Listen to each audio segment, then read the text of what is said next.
এবার জামিনে মুক্তি পেলেন বহুল আলোচিত বিএনপি সরকারের আমলের সাবেক স্বরাষ্ট্র প্রতিমন্ত্রী লুৎফুজ্জামান বাবর। চাল চলন থেকে শুরু করে কথাবার্তা সবকিছুতেই ছিল তার আলাদা এক ধরন।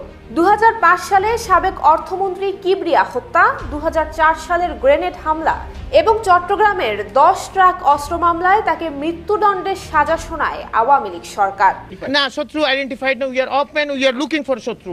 লুৎফুজ্জামান বাবর ভারত সরকারের কাছে বরাবরই ছিল একটা আতঙ্কের নাম।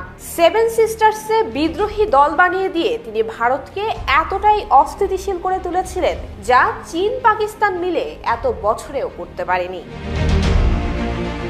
2005 সালের 27 জানুয়ারি হবিগঞ্জ সদর উপজেলার বৈদ্যের বাজার এলাকায় এক জনসভায় গ্রেনেড হামলায় নিহত হন সাবেক অর্থমন্ত্রী শাহ এম এস কিবরিয়া। এ ঘটনায় তৎকালীন স্বরাষ্ট্র প্রতিমন্ত্রী লুৎফুজ্জামান বাবর, সিলেট সিটির সাবেক মেয়র আরিফুল হক চৌধুরী সহ বিএনপির বেশ কয়েকজন কেন্দ্রীয় নেতাকে আসামি করে মামলা দায়ের করা হয়।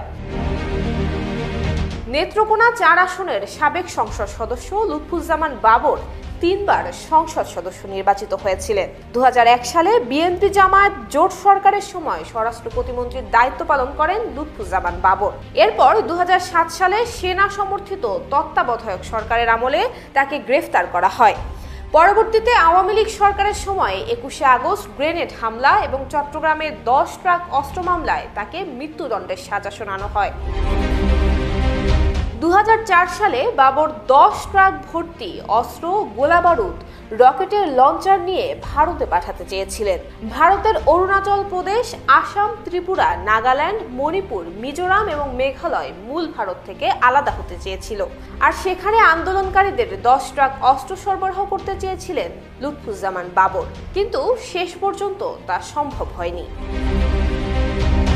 বিএনপি সরকার 2001 থেকে 2006 সালে ক্ষমতায় থাকার সময় যেসব ঘটনা ব্যাপক আলোড়ন এবং সরকারের মধ্যে প্রবল অস্বস্তি তৈরি করেছিল তার মধ্যে অন্যতম হলো 10 ট্রাক সমপরিমাণ অস্ত্র উদ্ধারের বিষয়টি। বাংলাদেশের ইতিহাসে সর্ববৃহৎ অস্ত্র এবং গোলাবারুদের চালান আটক করা হয় 2004 সালের 1 এপ্রিল রাতে। 2টি বড় ট্রলারে করে এসব অস্ত্র সমুদ্রপথে আনা হয় চিটাগাং ইউরিয়া ফার্টিলাইজার জেটিতে। সে সময় সংবাদ মাধ্যমে খবর প্রকাশিত হয় যে চিটাগাং ইউরিয়া ফার্টিলাইজার জেটিতে এসব অস্ত্র খালাস হবার সময় পুলিশ হেডকোয়ার্টারের সহায়তায় সেগুলো আটক করা হয়। উদ্ধার করা আগ্নেয়াস্ত্রের মধ্যে ছিল চীনের তৈরি AK-47 rifle, semi automatic rifle, rocket launcher, rocket shell, pistol, hand grenade, বিপুল পরিমাণ গুলি এবং বিস্ফোরক দ্রব্য। এই অস্ত্র যখন গণনা করা হয় তখন দেখা যায় 1790টি বিভিন্ন ধরনের অস্ত্র, 11.5 লাখ গুলি, 6500 ম্যাগাজিন, 27,000 গ্রেনেড এবং 150টি রকেট লঞ্চার। সেদিন দিবাগত রাত 2টা থেকে ভোর 6টা এ উদ্ধার অভিযানে নেতৃত্ব দেন চট্টগ্রাম মহানগর পুলিশের তৎকালীন ডিসি আব্দুল্লাহেল বাকি। প্রায় 30 জন পুলিশের সঙ্গে উদ্ধার অভিযানে অংশ নেয় কোস্টগার্ডের সদস্যরা। পর্যবেক্ষকদের অনেকেই মনে করেন বিপুল পরিমাণে অস্ত্র উদ্ধারের সেই ঘটনা ভারতের সঙ্গে তৎকালীন বিএনপি সরকারের মধ্যে শীতল সম্পর্কের সূচনা করেছিল। দেশটির তৎকালীন কর্মকর্তারা দাবি করেছেন ভারতের চাপে পড়েই বিএনপি সরকার সেসব অস্ত্র আটক করে, অন্যথায় সেসব অস্ত্র ভারতের বিচ্ছিন্নতাবাদীদের হাতেই যেত।